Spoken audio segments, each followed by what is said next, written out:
Picture the perfect childhood, living in a beautiful home your dad built with a big yard you run around in all afternoon.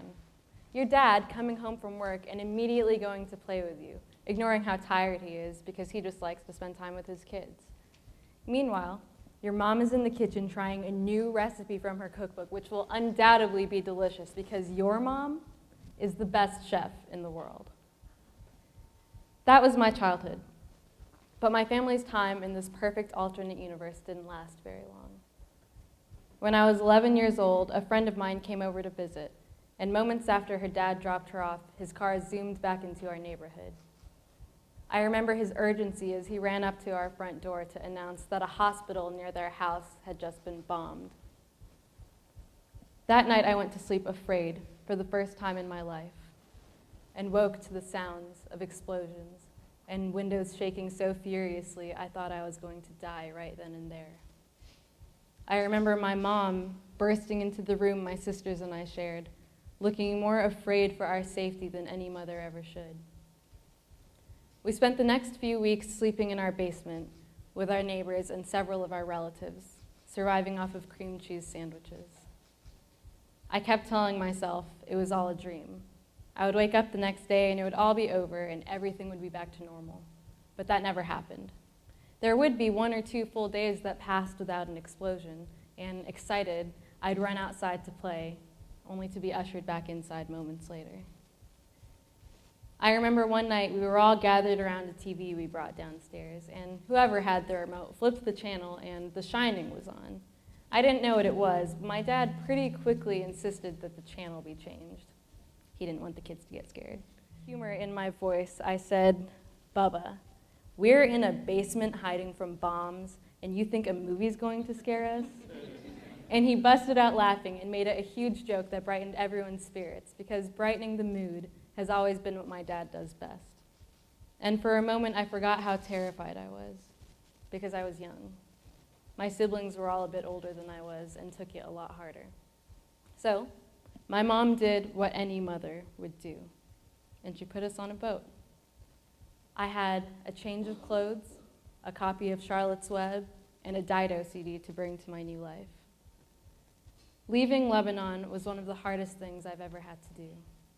I felt whatever slivers of my childhood I had left completely disappear as we drove to Beirut, and I had to see the country that I loved so much reduced to a pile of rubble. When we got to the port where the United States had sent ships to collect its citizens and transport us to Cyprus, and got in line to board the ships, my dad didn't come with us. He wanted to stay behind and look after our house and the people who were in it for a while. Watching my dad's face fade behind the growing crowd has gone down as the worst I've ever felt in my life. He was smiling and waving, trying to keep the mood light, and I was crying my whole heart out because I didn't know if I would ever see my father again. After our journey, we found ourselves in Lafayette, Louisiana, where my grandmother lived.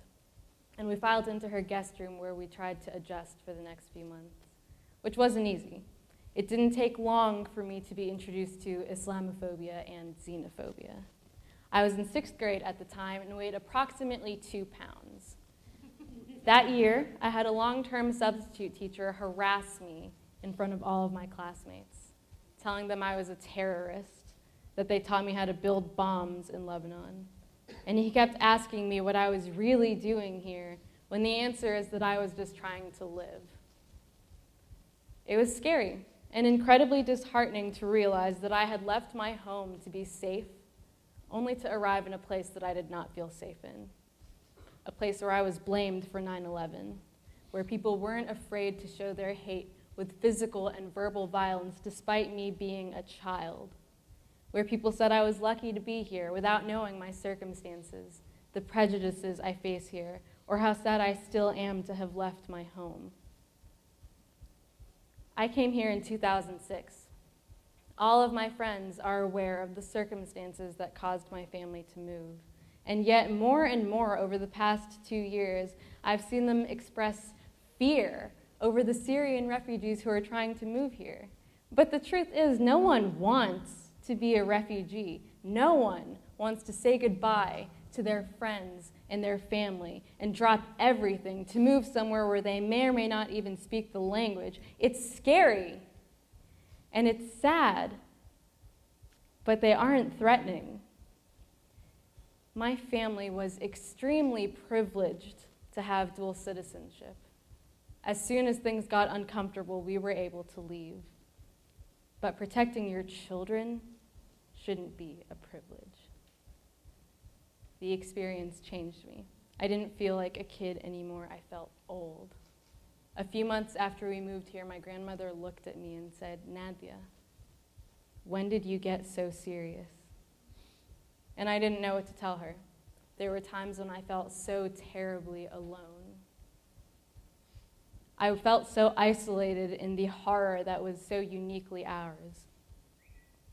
But I wasn't alone. I had my family. My dad was finally able to rejoin us, and together we worked on making life normal again. And things started to look up. But even that glimmer of hope didn't last too long. In 2012, I was a victim of sexual assault, and I realized that until that moment, I had never in my life understood what it meant to be alone. I should have been able to tell someone, but the truth was I was so terrified of how my friends and loved ones would react that the fear was almost worse than the event itself. I was mortified that one or more of them would believe the most ridiculous rape myths and would think it was my fault. And even if they didn't, that they would think I was dirty, because that's how I felt. So I bottled it up and let it consume me. And when that inevitably failed, I unfortunately did find out I was right. A lot more people than I could have imagined attributed some amount of the blame on me. And I lost a lot of friends.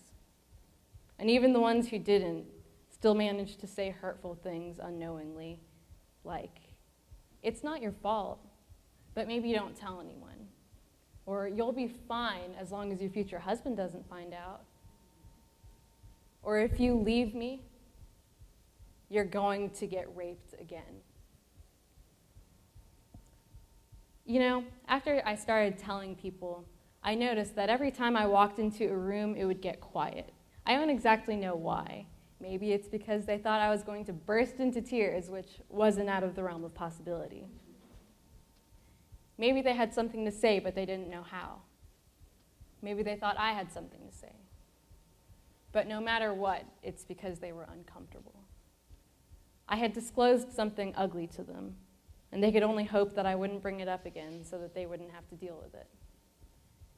Studies show only 20% of college-aged females who have been sexually assaulted report it. For various reasons, but why? What are we as a society doing wrong to warrant so many people suffering so privately? The writer Rick Chilott coins the term protective prejudice to describe a natural response that evolved with the purpose of helping us avoid disease.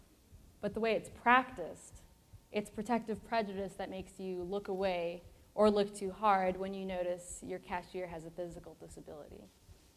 It's that sense of discomfort. And while he didn't make the connection, I think it applies to most forms of human suffering. People are quiet when a friend is grieving the death of a loved one, or when they're going through mental health issues that they don't quite understand, or in my case, had been sexually assaulted because we're uncomfortable. Maybe if we don't talk about it, it isn't real. Hopefully, ignoring it will ensure that we're never in that person's shoes. But we as a society have developed a pretty strong capability of ignoring people when they're going through things that we don't quite understand. In the words of Frida Fromm-Reichmann, the greatest suffering in our world is alienation. And after leaving my home and having none of my peers understand, and after being sexually assaulted, I felt alienated. Even within some activist communities, while the work they were doing towards ending sexual assault was very important, I didn't feel like it applied to my culture, and I didn't think it could help me. So, as a last resort, since despite everyone's efforts, I didn't know how to get them to understand my feelings, I turned to art to hopefully gain some introspection. At first, the images I produced were very dark. because that's where I was at the time. But as time elapsed, I noticed something. Each self-portrait that I drew got more and more positive.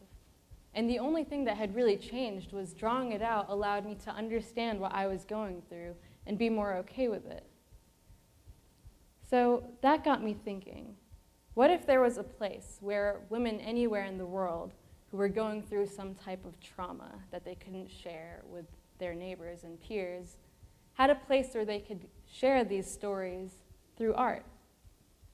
And with that aspiration, I created Letters from Women of the World, which, although it's still very new, it's only a month old, has already begun serving the purpose I had hoped for it.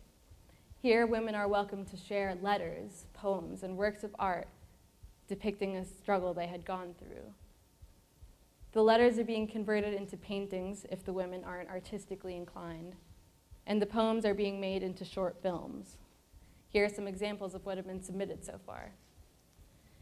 This was inspired by a young Muslim woman who, growing up in Britain, was so used to the Islamophobia she didn't think there was anything weird about how often people threw things at her, even ripped her hijab off. This one was inspired by a young African-American woman who grew up in a place so saturated with racism that she hated herself and her skin. But eventually she managed to grow past all of that and love herself. This one was inspired by a woman whose sister got married into an abusive relationship. Her husband beat her for years and cheated on her. Eventually, he threw out her and their 4 children to the streets. She was forced to move in with her sister's 5 children, and now her sister's husband has to support all 12 of them as a rickshaw driver. When I was in the early stages of this project, I did a lot of brainstorming of what I'd hoped to achieve from it. A few people asked me if I wanted to go on tour, and a few suggested ways I could make profit. But all I want is to make it easier to talk about these difficult subjects. The women who have submitted these, a few of them emailed me back later and told me how good it felt to tell someone, because a lot of them have never told anyone, especially the poems that I've been getting. And with that, I just think that it would truly be important to go to high schools and middle schools and talk to the girls who are there. Sexual harassment and varying forms of trauma happen a lot younger than people think. If the girls know that it's okay and important to talk about these things, the next generation could be a lot brighter than the one we're currently in. So reach out, whether you're the one who's suffering or not.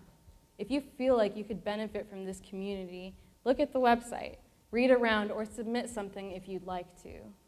Everyone has a story worth listening to.